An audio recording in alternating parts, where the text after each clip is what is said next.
მსხვილი გარიგება საფინანსო სექტორში ბაზის ბანკი ლიბერთი ბანკის აქციების 95.9%-ის მფლობელი გახდა.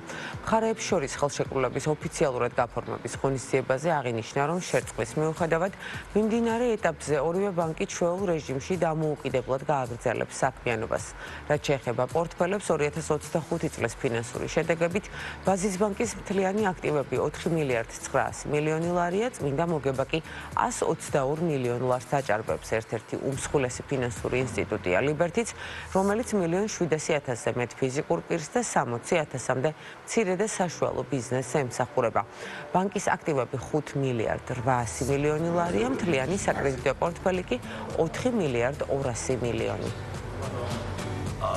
ელზანახევარი თითქმის ამ გარიგებაზე მუშაობდით და მივიყვანით ბოლომდე, მე მგონი კაი არის ჩვენთვისაც, როგორც ანუელ პარტნიორისთვის, რომელმაც ეს ბანკი იყიდა დაახლოებით 8 წლის წინ და ესე მგონია ძალიან კაი არის ბაზის ბანკისთვის და მისი მფლობელებისთვის და ძალიან კაი არის საქართველოს ეკონომიკისთვის, იმიტომ რომ ფაქტობრივად ორჯერ იზრდება, ხდება მესამე ბანკი, რომელიც ორჯერ უფრო დიდია, ვიდრე აქამდე მესამე ბანკი იყო ბაზარზე და ეს უბრალოდ კაია ყველანაირად კონკურენციის გაზრდისთვის და თუ მეტი რაღაცების გაკეთება შეიძლება ამ გაერთიანებულ ბანკს, ვიდრე ჩვენ სანსაკი შეგვეძლო.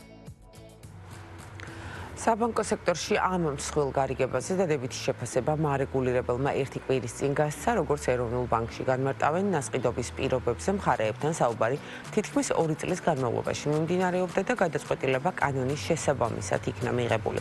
ეროვნული ბანკის პრეზიდენტი იმედოვნებს, რომ ბაზის ბანკი და ლიბერთი ბანკი გარიგების შემდეგ კიდევ უფრო მეტად გააქტიურდებიან, რაც ბაზარზე აისახება და კონკურენციას გაზრდის.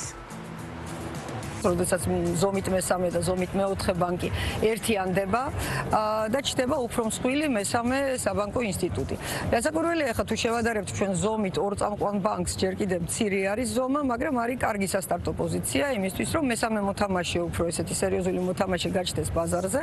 კონკურენცია ყოველთვის კარგია, დასაკვირველია, იმიტომ რომ პირველ რიგში ის იწვევს უფრო მეტ ხელმისაწვდომობას საბანკო პროდუქტზე, უფრო ასე ვთქვათ, მისაღები დანახარჯებით ფასები.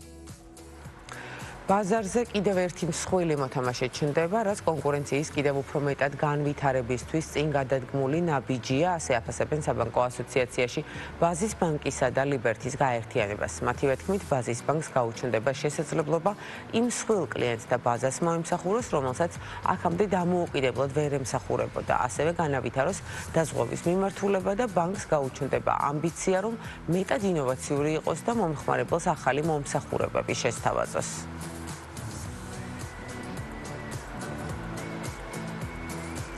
სოფლიოში ერთ-ერთი უმსხვილესი ყავის ქსელი სტარბაქსის პირველი ობიექტი თბილისში ზაფხულში ჭავჭავაძის გამზირზე გაიხსნება. პროექტი ალშაია გრუპთან პარტნიორობით ხორციელდება, მათი წარმომადგენლების განცხადებით, ქართულ ბაზარზე კომპანიის შემოსვლა ხელს შეუწყობს ადგილობრივი მომწოდებლების განვითარებასა და დასაქმების ახალი შესაძლებლობების გაჩენას. სტარბაქსის საქართველოს ბაზარზე შემოსვლას ეკონომიკის სამინისტროში უცხოური ინვესტიციების მიმართ ინტერესის ზრდის ინდიკატორად აფასებენ და განმარტავენ, რომ ეკონომიკური ეფექტი დამოკიდებული იქნება კონკურენციის სტრუქტურაზე, ფასების დინამიკასა და მომხმარებელთა ინტერესზე. საქართველოში ღვინის ხარისხის კონტროლი გამკაცრდა, ვაზისა და ღვინის შესახებ კანონში გათვალისწინებული ცვლილებებით ბაზარზე გასატან ყველა ალკოჰოლიან სასმელს სპეციალური ნიშანი ექნება, რაც დაადასტურებს, რომ პროდუქტი შემოწმებულია და სტანდარტებს აკმაყოფილებს. თითო ბოთლის ნიშანდების სავარაუდო საფასური 10 თეთრი იქნება.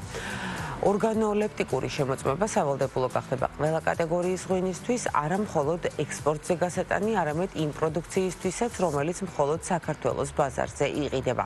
ერთ-ერთი მთავარი ცვლილება მცირე მარნებს ეხება, კერძოდ მცირე ზომის მარნის სტატუსის მინიჭების კრიტერიუმი 40,000 ლიტრი ღვინის წარმოებიდან 25,000 ლიტრამდე მცირდება. საქართველოში ტაილანდიდან ჩამოტანილ ეგზოტიკურ ხილზე მოთხოვნა იზრდება, როგორც იმპორტიორ კომპანია ფრუტიკაში აცხადებენ, ადგილობრივ ბაზარზე ყველაზე მაღალი მოთხოვნა ტაილანდურ სამეფო მანგოზეა, თუმცა თავისი მყიდველი ჰყავს ისეთ ძვირად ღირებულ ხილსაც, როგორიც დურიანია. მისი ფასი კილოგრამზე 300 ლარამდეა. ბაზარზე არსებული მაღალი მოთხოვნის გამო ფრუტიკა ტაილანდიდან ეგზოტიკური ხილის იმპორტს კვირაში ერთხელ ახორციელებს. მთლიანობაში კომპანია 20-ზე მეტი სახეობის ეგზოტიკური ხილის რეალიზაციას ახდენს, თუმცა სამომავლოდ ასორტიმენტის გაფართოებას და ხილის იმპორტის აფრიკის კონტინენტიდან დაწყებასაც გეგმავს.